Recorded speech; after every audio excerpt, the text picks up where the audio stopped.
That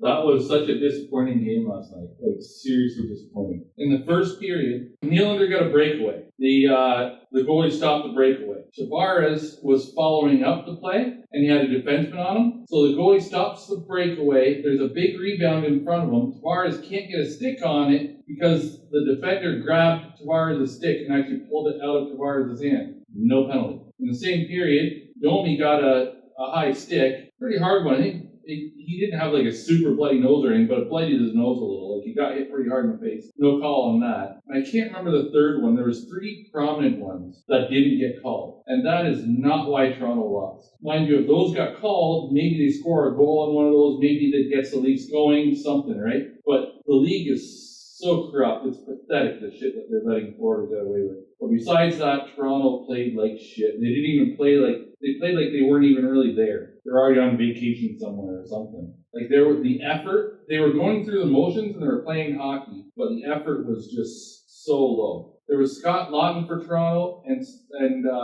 Benoit for Toronto. Those 2 guys played great. The rest of the team, nope. The goalie played like shit. Every line, everybody played like shit. They pulled the goalie halfway through the third period. Robertson scored. That's funny. Nick Robertson gets healthy scratched a lot. And whenever he gets healthy scratched, he always scores his next game back. Last time he was healthy scratched, he scored 2 goals his next game back. Oh, it didn't end 6-0. It ended 6-1 because Robertson scored in the final minute.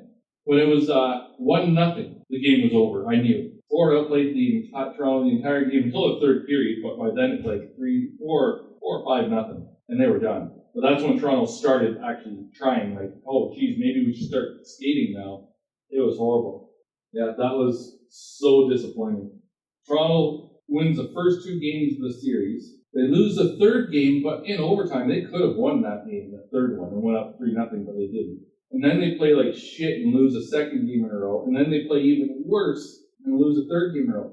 And I'm disappointed in Toronto because the effort level is just not there. But at the same time, like, why the fuck can't the NHL mind their business, do what they're supposed to do, and let them play? Call penalties that are penalties and don't call penalties that aren't penalties. Why can't you do that? Because that would make a difference. I wonder if all these penalty calls and stuff is getting into the heads of the Leafs. Like, they feel like they can't win. It doesn't matter what they do. Because that happens every year. It's like, for some reason, the league seems to just really not want Toronto to go deep in the playoffs. Because as bad as Toronto is, and as much as they lose in the first and second round, the calls are always favoring the other teams. But again, I don't want to give Toronto an excuse because they played like shit. The calls are against you. That shouldn't be an excuse to give up.